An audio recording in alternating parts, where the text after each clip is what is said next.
So I've been making cosplays for over a decade now, and I like to think I'm pretty good. But how good? Yes, if you had the best materials and the best tools, you can make good stuff, but what if you didn't? What if all you had was the dollar store and nothing else? Can you still make a cool looking cosplay? Well, I'm challenging myself to make an Iron Man helmet using only dollar stores to test my limits as an artist.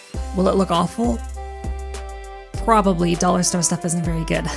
So I went to my local dollar stores and I got EVA foam. This is going to be the bulk of the build. We only need one sheet, a hot glue gun and some glue, craft knives, paintbrushes, tape, super glue, some paint, and on and on and on. You get the idea. I'll put a full list in the description. But you can tell by these prices, they're not very good. So it'll be interesting to see if I can make something not ugly with these. For templates, we're going to use someone else's because who has the time to make those? This one's by Prod. And because I'm really pedantic, I printed on a paper I got from the dollar store. Then I cut them out using scissors that I also got from the dollar store. And then I drew them onto the foam using a Sharpie that I also got from the dollar store. Literally everything in this build is from a dollar store. And now we cut them all out using the dollar store knife. And oh boy, this thing. But I realized I can't use my cutting mat because I didn't get that from the dollar store. So here's hoping I don't slice up my desk doing this. These knives are so bad. So the thing with EVA foam is that it dulls your blades really fast. I'm talking like 10 minutes at most of cutting and then it's dull. Now what you'd normally do is sharpen them using a sharpening stone like this one, because you'll run through so many blades so often that it's such a waste of money to buy new ones each time. So just sharpen them. But there was no sharpening stone in any of the dollar stores near me, so I cannot use this one. And I'm definitely not wasting any more money on these terrible blades. So the ones that I have here, they're kind of all I've got. Now I need to be really careful to not run through all of these. Here's the difference a dull blade makes. This one was cut when it was sharp, and this one was cut when it was dull. Makes a huge difference in the end product. I kinda just screwed up. Because I can't use my cutting mat, I've been cutting on top of the foam, like this, to not scratch out my table, and I just cut a giant gash in the foam. So, oh, I did it twice. So after like an hour and a half, I finally have all the pieces cut out. Oh my god, finally, it's done. Here's all the pieces.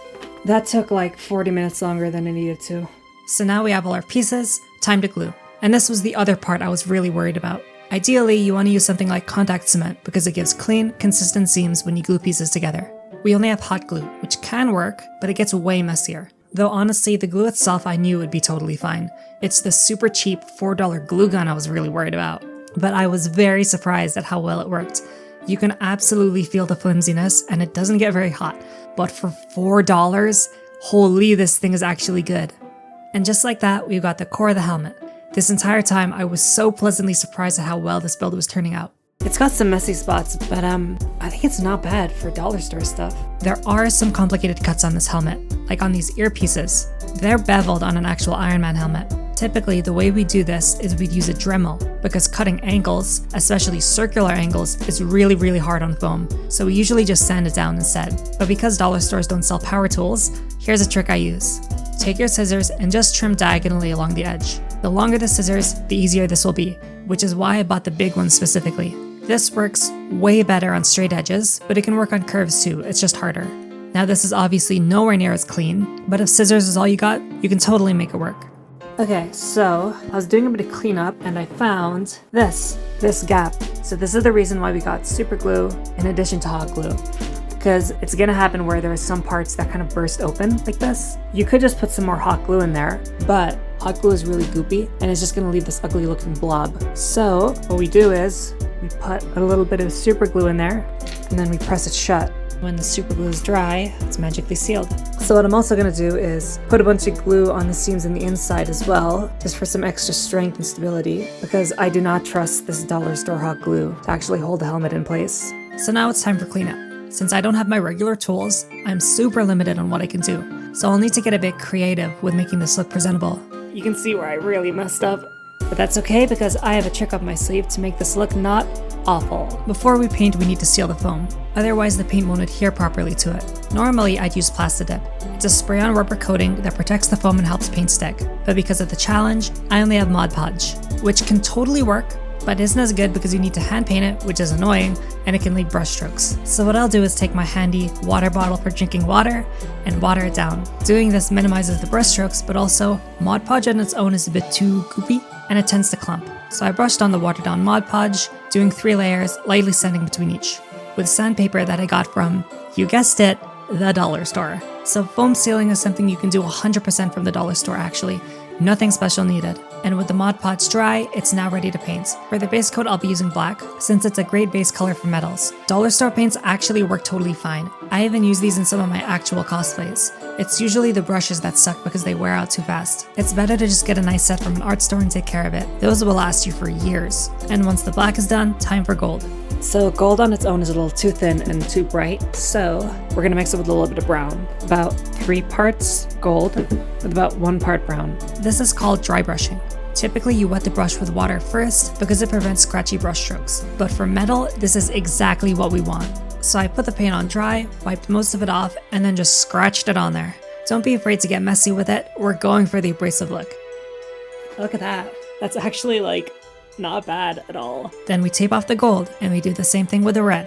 Layer after layer after layer. You could probably tell why I prefer to spray paint, because this is taking forever. Okay, red is now dry. Not sure how I'm feeling about this. So yeah, I kinda hate how the red looks. Normally the shade I love using is this Farmhouse Red spray paint, which looks incredible on cosplays, but the hand-painted red looks awful. Oh boy, the red looks significantly less good than the gold. Oh man, look at that, that looks really bad. That looks really bad. How did I screw this up? I'm gonna sleep on it a bit and try to figure out how to fix this. So I came back the next day with a new plan. I figured the reason it looks so bad is that it's way too flat and way too bright. So I put some black paint on my brush, wiped most of it off, and then very lightly dry brushed it on the red to give it more texture. Then I took the same black paint and rubbed it into the corners and crevices to add a bit of shading. Doesn't look great, but at least it doesn't look as flat as it used to. Here's what it looked like before, and here's what it looks like after. It's subtle, so I was hoping the weathering would be the thing that makes the difference. As with all my metal cosplays, I'll be adding 2 layers of scratches. First is Gunmetal Gray, which is 1 part black and 1 part silver. I added this all over the piece to define the edges. Then I took the silver and added to the highlights only. I like to do the 2 colors because the silver is way too bright, so putting it all over the place looks kind of messy and cluttered. I mean, unless that's the look you're going for, but it's a bit much for me. So I use the gray as the main scratches because it's more subtle, using it to define the edges all around, then silver for the big scratches that I want to highlight. And the cool thing about weathering is you can use it to tell a story. Like maybe Iron Man got shot in the face and that's why he's got a big scratch there. But you can also use it to cover up your mistakes. So you can see this one right here is one of the worst mistakes, but here's my solution. Just put some gray scratches there and then put a bit of silver and bam. See, it's not a mistake, it's just battle damage or something. I put it there on purpose. So there it is, fully painted. I still don't think the red looks good, but it looks way better than before. Now 2 last things to bring it all together. For the visors, I'd usually use some kind of clear plastic and tinted window film. But for my dollar store challenge, I'm going to be using this transparent file folder. I decided to go with blue. So I just cut some rectangles and glued them into place. And here's what visibility looks like through the visors. Not great, but the problem is more to do with the tiny eye holes than the file folder. For the mouth holes, I want to leave these open for ventilation. So I filled them up with black cloth that I cut from a t-shirt. So here's the final helmet. And it's actually not completely horrible.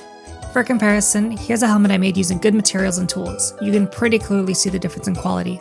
But honestly, for a 100% dollar store build, the Iron Man helmet is really not bad.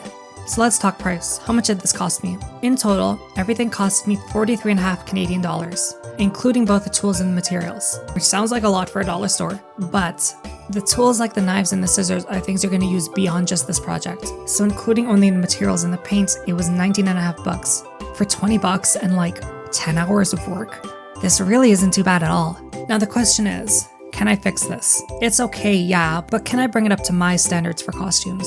If I had no restrictions, access to all my tools and materials, could I salvage this helmet and make it look good? Part 2 maybe?